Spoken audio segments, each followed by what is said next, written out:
Siria está aquí, a 8 horas de avión de España. Es la mitad de grande y su población se concentra aquí.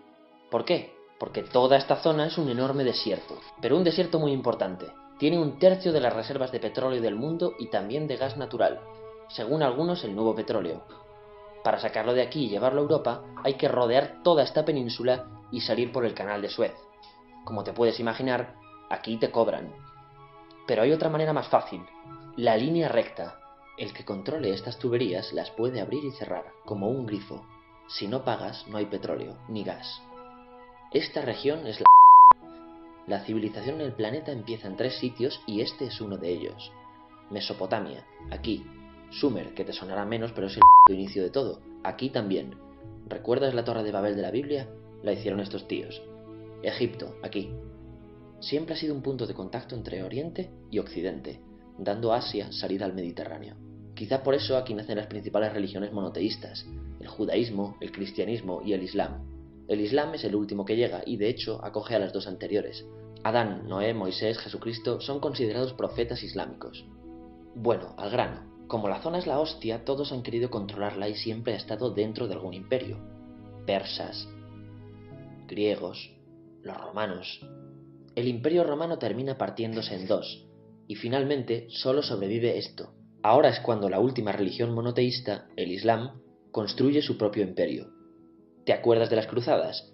Bueno, pues son los europeos cristianos intentando recuperar esta zona de la que estamos hablando. Los últimos en llegar son los turcos, que ojo, no vienen de Turquía, sino de a tomar por en Asia, junto con Gengis Khan.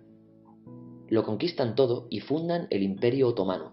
El Imperio Otomano se queda ahí hasta la Primera Guerra Mundial, 600 años. Cuando acaba la Primera Guerra Mundial, aparecen pequeños países donde antes estaba el Imperio Otomano, y por primera vez vemos a Siria en un mapa. Hasta ahora la habíamos dibujado para no perdernos. ¿Y quién se inventa esos países? Lo que te voy a contar es alto secreto. Bueno, lo era en 1916.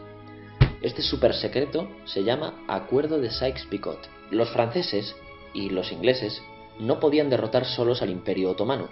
Solo podían si les apoyaba la gente que vivía dentro, en su mayoría árabes. ¿Cómo se los ganaron? Pues les prometieron la Gran Arabia, un país solo para ellos. El único problema es que era un timo. Antes de seguir, recuerda una cosa. Los árabes son un pueblo, pero no una religión. O sea, un árabe puede ser musulmán, puede ser cristiano, y antes del Islam parece que hubo tribus árabes con tradiciones judías. Bueno, pues a los árabes no les dieron ese único país que les habían prometido. En su lugar, franceses y británicos crearon muchos países pequeños. Estos países, obviamente, no eran países de verdad, sino zonas bajo su control con gobernantes puestos por ellos. Durante este tiempo hacen lo que quieren con la zona. Recuerda que hay petróleo. Siria, aunque no tiene grandes reservas, tiene fácil salida al mar, y Francia, que es la que se ha quedado con Siria, se lo da a compañías extranjeras. Después de la Segunda Guerra Mundial, los europeos se van. En el caso de Siria, son echados a patadas. Pero antes de irse, crean otro estado, Israel.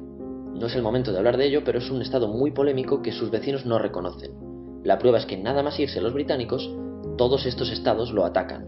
La zona, a partir de ahora, va a ser una bomba de relojería. ¿Y mientras qué pasa en Siria? Bueno, pues no es muy estable. Tiene golpes de estado constantes. En esa época aparece en Siria una ideología que se hace con el control y se expande por el mundo árabe, el Ba'ath. Esta ideología mezcla el antiguo sueño de una sola nación árabe con ideas socialistas. Y algo muy importante, es laica, o sea que no es religiosa. Siria se llega a unir con Egipto, un país con el que no tiene frontera, pero no es algo raro, muchos de estos países intentan hacerlo también. Como recordarás, a esta gente se le había prometido un solo país y las ganas las seguían teniendo. Pero la unión falla. En este tiempo Egipto les convence para nacionalizar el petróleo. En Siria, Al-Assad, el padre del Assad de ahora, se convierte en jefe del estado Ba'ath. En Irak, también Ba'ath, comienza a ganar fuerza Saddam Hussein. Las diferencias entre ambos países dividen a los partidos Ba'ath de otros países en pro-Siria o pro-Irak. Ahora ocurre la Guerra Fría. El mundo se divide en dos, o eres de Estados Unidos o de la Unión Soviética. Son años muy movidos en los que se pegan constantemente con Israel, invaden su vecino Líbano y comienza una oposición islamista al régimen Ba'ath de Assad, los hermanos musulmanes. Vale, volvamos atrás un momento. Recuerdas que la mayoría de árabes eran musulmanes, ¿verdad? Pues dentro de los musulmanes hay dos ramas fundamentales, los suníes, la mayoría, y los chiíes. En el caso de Siria, a pesar de ser un estado laico, los gobernantes como Assad y jefes militares eran chiíes, los cuales representan menos del 13%. En cambio, casi el 70% de la población es suní. Un dato curioso es que los cristianos son casi el 10%. Que los chiíes controlen el gobierno y el ejército mosquea a la población suní, y este sentimiento es aprovechado por los hermanos musulmanes, islamistas radicales suníes. Estos toman las armas en la ciudad de Hama en contra del gobierno, y Assad acaba con la revuelta a costa de matar miles de civiles y encarcelar a mucha gente. En el año 2000, Assad padre muere y le sucede Assad hijo. Ante las presiones libera a muchos presos, trae internet y esperanzas de cambio. Hay un periodo de gran debate político y aparece la oposición. También vuelven los hermanos musulmanes. Los siguientes años son difíciles. Arrestan a la oposición. Y Bush incluye Siria en el eje del mal, y esto la aísla. Está mal visto negociar con Siria. Los kurdos, un pueblo que vive distribuido por varios países de la zona, empiezan a protestar también. Hay represión y muertos. En 2011, te sonará esto, ocurre la Primavera Árabe. ¿Qué es esto? Bueno, es una protesta que se va propagando por todos los países árabes pidiendo más democracia.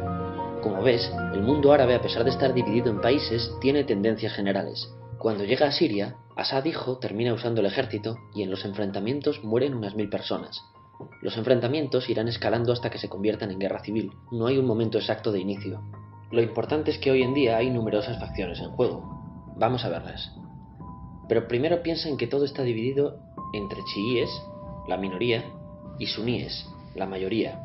Chiíes y además laicos, o sea, no religiosos, son el gobierno de Al-Assad. Controla todo esto, que si recuerdas son básicamente las zonas chiíes del país. El gobierno de Assad está enfrentado al resto. También mayoritariamente laico, pero suní, es el Ejército Libre de Siria o FSA en inglés. Junto con el Frente Islámico, que es religioso, y otros 70 y pico grupos más, forman una coalición que la prensa llama simplemente la oposición. También suníes e islamistas, pero radicales, son Al-Nusra, llamados Al-Qaeda en Siria, porque son básicamente eso, Al-Qaeda en Siria. Otros islamistas radicales son el ISIS o Estado Islámico. Salen de Al-Qaeda en Irak, controlan la mayor parte de Siria e Irak y se han hecho famosos por sus atrocidades. Su objetivo teórico impacta a muchos. Es un Estado Islámico a lo largo de Asia, África y Levante, aunque a ti ya te suena, ¿verdad? En naranja tenemos al pueblo kurdo, que recordarás porque el presidente Al-Assad lo reprimió, al igual que gobiernos de países próximos también hacen. Ahora controlan militarmente esta zona. Antes de terminar, repasemos los apoyos internacionales a fecha de octubre de 2015. Las fuerzas de Al-Assad son apoyadas por Rusia, que ya tenía base militar en el país antes del conflicto, por Irán y por China. Todos son países de lo que Europa llama Oriente. En contra de Assad, apoyando a la llamada oposición, luchan Estados Unidos, Turquía, Francia, Gran Bretaña y Arabia Saudí. Podemos terminar con algunas conclusiones. Te advierto que esto ya es pura opinión. Si recapitulamos, vemos que la región es estratégica. Por su situación privilegiada, todos la quieren. Siria siempre ha estado bajo el paraguas de grandes imperios. Piensa que hace 100 años la actual Francia era Francia, Gran Bretaña era Gran Bretaña, pero es que hace 200 también, y hace 300 también, y hace 400 también. En cambio, Siria solo es Siria desde hace menos de 100 años, y solo se gobierna a sí misma desde hace poco más de 50. Además, jamás decidieron sus fronteras, se las impusieron. Europa divide Oriente Medio a su antojo para controlarlo, diseñando países sin tener en cuenta su población. Muchos historiadores dicen que todo pueblo tiene la necesidad de manejar su propio destino, pero estos ingredientes que hemos visto juegan en contra de proyectos como la Siria Ba'ath, que encima usa la represión para mantenerse. En última instancia, producen una guerra civil. En este contexto no es extraño que aparezcan actores que se alimenten de la desesperación, el sentimiento suní de opresión y la visión de Occidente como invasor. ISIS usa la identidad árabe y la mitología de antiguos imperios. Cuando quieras entender el presente, pregúntate, ¿y el pasado?